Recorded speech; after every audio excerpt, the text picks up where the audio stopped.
Today we're going to draw our doggy dog, and I want to show you a couple of examples of some environments because you're going to be expected to create an environment for your dog. This one we see by the characteristics, and characteristics are the things that we see around the dog. We see a shark, we see bubbles, we see fish, a scuba, or submarine, excuse me, shells and sand and that kind of stuff.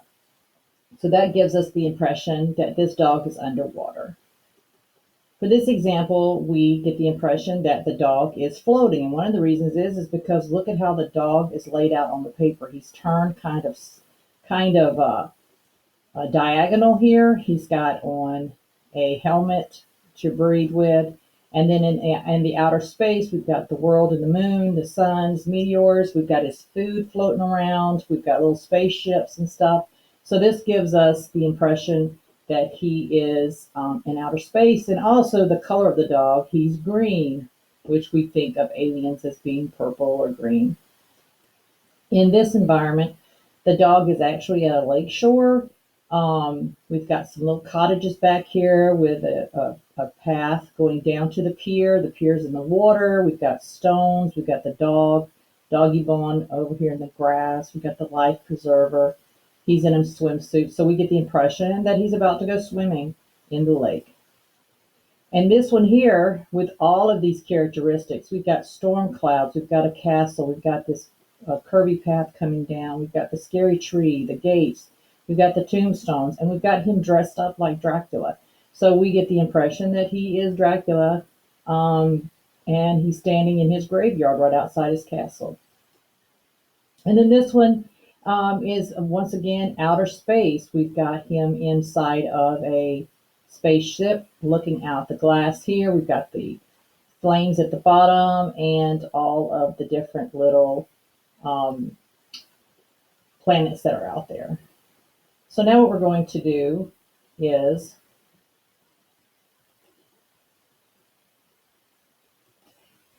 we are going to draw our doggy dog, and we're going to use shapes, lines, and alphabet numbers to do this. So you want to make sure to open up your sketchbook to a blank sheet of paper, and you're going to want it to be set portrait. This is portrait where it's straight up and down, and landscape is side to side. So we're going to do portrait.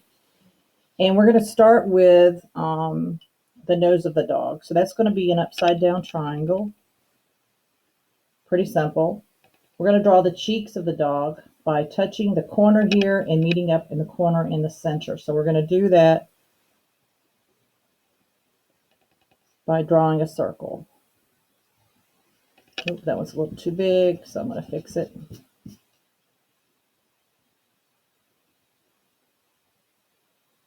Okay, the next step is we are going to see if I can adjust this any.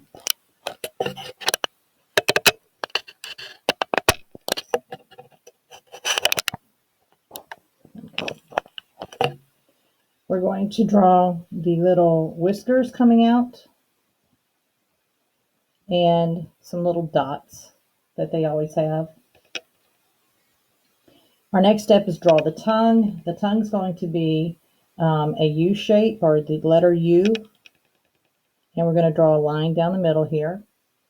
And then I'm going to do two little V shapes for the teeth, but you do not have to do the teeth if you do not want to do the teeth. Next, we're going to draw the eyes, and the eyes are the letter U turned upside down. And we're going to do that once more on the inside here.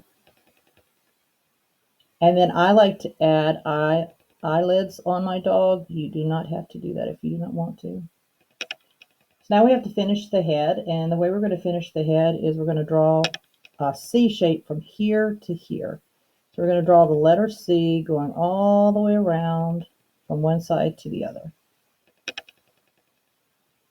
Our next step is we are going to draw the body of the dog. Now we're going to draw a line coming down the center, and we're going to draw a line going across here. So it's going to look like an upside down letter T.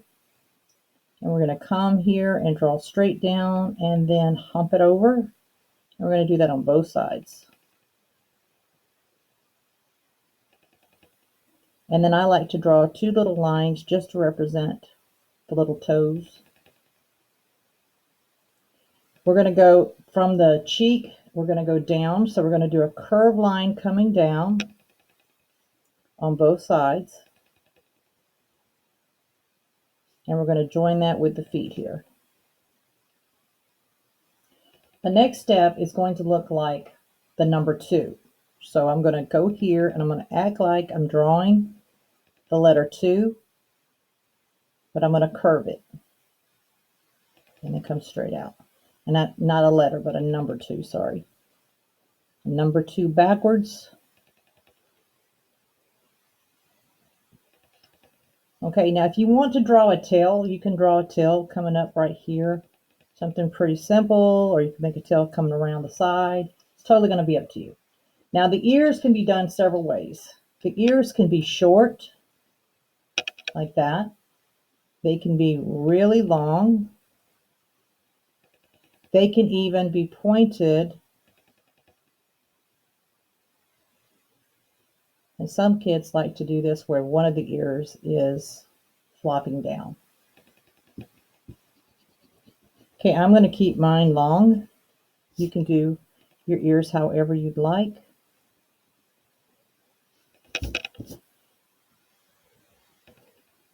And there we go. Remember, this is not going to be the final picture, so you do not have to worry too much about erasing it completely. You can see some of my marks are down here because we're going to be importing this onto the iPad. All right, so now we're going to create the environment. Now, if it's in outer space or floating in some way, we would not have a horizontal line. But my dog is not going to be in outer space, so I'm going to kind of draw a wavy line behind him just to ground him, per se. I'm going to come up here and draw really large, because remember, the larger you draw, the less things you have to draw. So I'm drawing a really large sun, and I'm going to put some really big clouds. And the clouds are basically just the letter C, kind of flipped over and moved around. So I have that going off the page.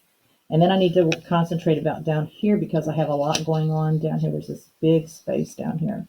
So about down here, I'm going to draw a really large flower. That's going to take up a lot of space. Just kind of put some designs in there. And over here, I'm going to go and use the letter M 4 times to create grass. Come over here and create grass.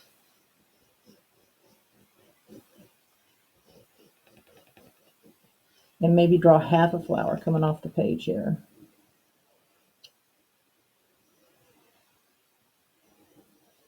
So that it's taken up a lot of space. But it still looks cool.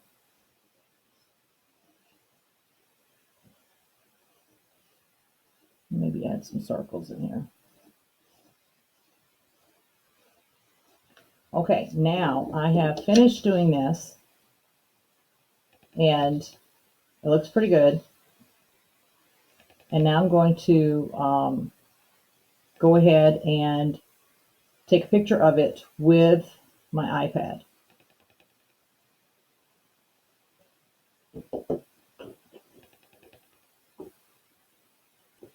Now, to take a picture of it with the iPad, you want to make sure that you're on the home screen, and you're going to go up to the camera. You're going to turn the camera on. And then you're going to move back to where you can get the whole picture of your dog in here. And then you're going to hit this white button right here to take the picture. So I'm going to have to stand up and stand away from the picture, and move my camera. Okay, so I'm going to get the whole picture of my dog in there. As much as I can, get it lined up, and then take a picture. And then tap the home screen, and where you're going to find it now is it's going to be in the photos. The little photo, it looks like a little flower here. If you click there, you should see your dog picture down there.